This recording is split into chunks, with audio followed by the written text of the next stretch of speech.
అమ్మా చాలా ఆకలిగా ఉంది, టిఫిన్ పెట్టవా? దీనికసలు సిగ్గే లేదు. తనకంటే చిన్నది, ఉద్యోగం సంపాదించి ఇంటికి ఎలా సాయం చెయ్యాలా అని ఆలోచిస్తుంది. దీనికి తినడం నిద్రపోవడం తప్ప ఏమీ చేతకాదు. ఏంటమ్మా, నన్ను తిట్టుకుంటున్నావా? పిన్ని, నేను జాబ్కి వెళ్తున్నాను, నన్ను ఆశీర్వదించండి. వద్దులేమ్మా. అమ్మా అంకిత, రెడీ అయిపోయావా? రామా త్వరగా రా, మళ్ళీ దుర్ముహూర్తం వచ్చేస్తుంది. రా. మీరెక్కడికి? అమ్మాయిని ఆఫీస్ దగ్గర డ్రాప్ చేస్తానే. మీరు అమ్మాయిని డ్రాప్ చేస్తూ కూర్చుంటే స్కూల్ పిల్లల్ని ఎవరు తీసుకెళ్తారు? మీరు వెళ్ళండి, నేను అమ్మాయితో పాటు ఆఫీస్కి వెళ్ళొస్తాను. ఇది ఆఫీస్కి వెళ్ళిందంటే అక్కడ ఏదో ఒక గొడవ చేసి దాని జాబ్ పోయేలా చేస్తుంది. దీన్ని ఖచ్చితంగా వెళ్ళనివ్వకూడదు. నువ్వు వద్దులేవే, నేను ఎలాగో అటువైపు వెళ్తున్నాను కదా, అమ్మాయిని దింపేసి వెళ్ళిపోతాను. కుదరదు. నేనీరోజు నా కూతురుతో పాటు ఆఫీస్కెళ్ళాలి. ఆల్రెడీ వాళ్ళొకసారి నా పెద్ద కూతురు రూపాన్ని తిట్టి పంపించారు. చిన్నపిల్ల, దీన్నేమంటారో అని భయమేస్తుంది. నేను తోడుగా వెళ్ళి అక్కడి వాతావరణం ఎలా ఉందో ఏంటో చూసొస్తాను. వద్దని చెప్పాను కదా, తను వెళ్తుంది ఆఫీస్కి, స్కూల్కి కాదు, దింపి రావడానికి.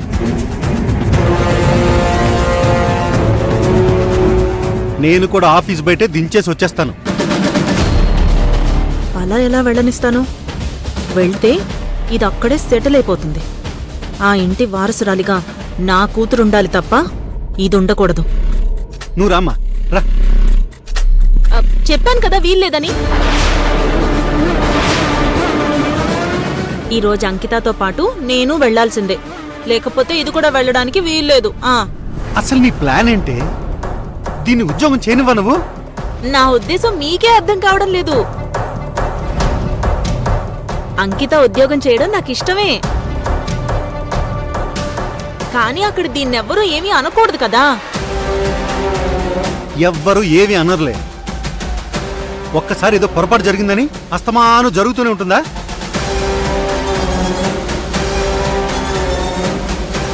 అయినా వాళ్ళు జరిగిన దానికి సారీ కూడా చెప్పారు కదా.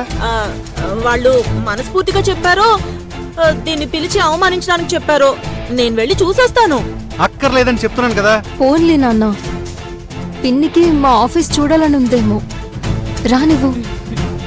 అమ్మాయి కూడా చెప్తుంది కదా, ఇక మీరు వెళ్ళండి. అవును నాన్న,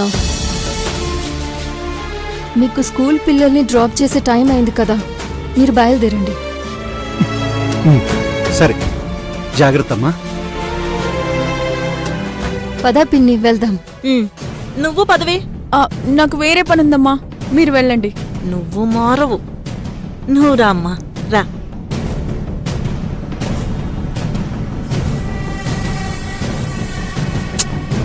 మా ఆకలేస్తుంది.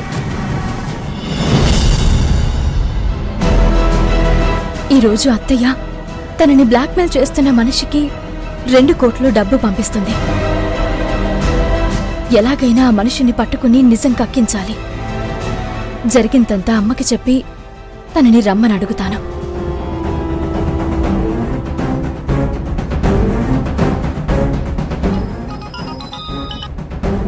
చెప్పు బిడ్డా.